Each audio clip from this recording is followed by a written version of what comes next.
আমি এখন অন্য গাঁয়ের অন্য পাড়ায় থাকি। মসজিদের মাইকে যখন ভেসে ওঠে শোকের ঘোষণা, নামগুলো আমার স্মৃতিতে বসে না।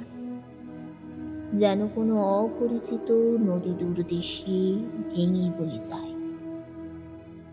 আমি দাঁড়িয়ে শুনি, কিন্তু চিনতে পারি না কাকে নিয়ে কান্না নামে, কার মৃত্যুতে বাতাস হঠাৎ ভারী হয়ে ওঠে। কারণ আমি এখানে জন্মাইনি, এরা কেউ আমাকে চেনে না। এই পাড়ার কেউ আমার, আর আমি এদের কোনো ইতিহাস জানি না। তাদের চোখে আমি স্রেফ পরবাসী, একটা জানালার আলোয় ঘরের কোণে নীরব কোনো ছায়ার মতো। 40 বছরের জন্মভূমি, মাটি, ধুলো, পথ, হাসি সব ফেলে আমি এসেছি ভিন দেশে, যেখানে কোনো রক্তের টান নেই, কোনো সম্পর্কের দায় নেই। তবু প্রতিদিন এই মানুষগুলোর মাঝে আমি নিজের মতো বেঁচে থাকার অনুশীলন করি। আজ আমি ভিন দেশের মাটিতে হাঁটি, মার্বেলে মোড়ানো ঘরে থাকি, যেখানে ঝাড়বাতির সোনালি আলো, বিস্তৃত ঝকঝকে রাস্তা।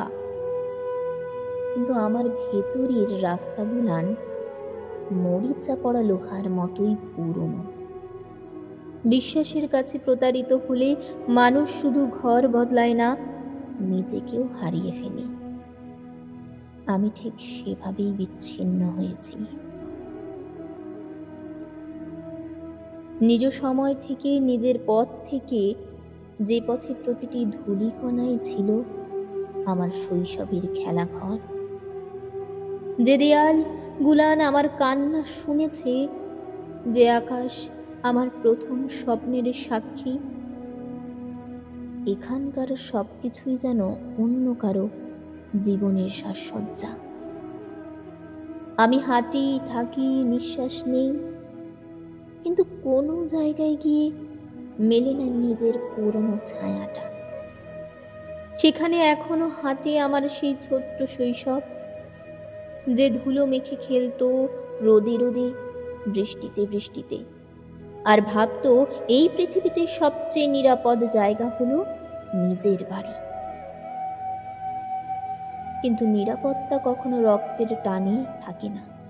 আমি শিখেছি, রক্তের সম্পর্কই কোনো একদিন আমাকে দরজা বন্ধ করে বলেছিল, তুমি একা যাও, আমরা আর পরিচিত নই। সেই প্রতারণার দগ্ধ শ্বাসে আমি দেশ ছাড়লাম, আকাশের ঠিকানা পাল্টালাম, নিজেকে ছিন্ন ভিন্ন করে ফেললাম, যেন একটা পুরনো কাগজের মতো। কখনো রাতের অন্ধকারে ঘাসের মেঝেতে পা রেখে ভাবি, এই কি সত্যি আমার ঘর? এই কি সত্যি আমার জীবন? একটা মানুষকে বিদেশী করার সবচেয়ে বড় অস্ত্র হলো না চেনা নাম, না চেনা শোক, না চেনা পথের ধুলো। নিজ সত্তার গভীরে শুয়ে থাকা শৈশবের আমিটি বারবার জানতে চায়, কোথায় গেলে তুমি? এই মুখোশের ভিড়ে কি সত্যি তোমাকে পাওয়া যায়? কিন্তু তাকে বোঝাতে পারি না এই ভিন ভূমির নিঃসঙ্গতা, বিচ্ছেদের দগ্ধ ইতিহাস, অথবা ফিরে না যেতে পাওয়ার অসহায়তা।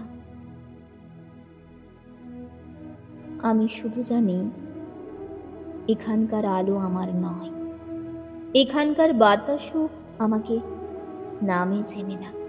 তবু আমি বাঁচি একটা শ্রান্ত অদৃশ্য প্রতীক্ষায়, যে কোনো একদিন হয়তো নিজেকেই আবার চিনে ফেলবো, অথবা শৈশবের সেই আমিটি চোখ মেলে বলবে, এখানেই থাকো, যত দূরেই থাকো না কেন, তোমার অভ্যাসে আমি বাঁচি, তোমার একাকিত্বেই আমি বাঁচি।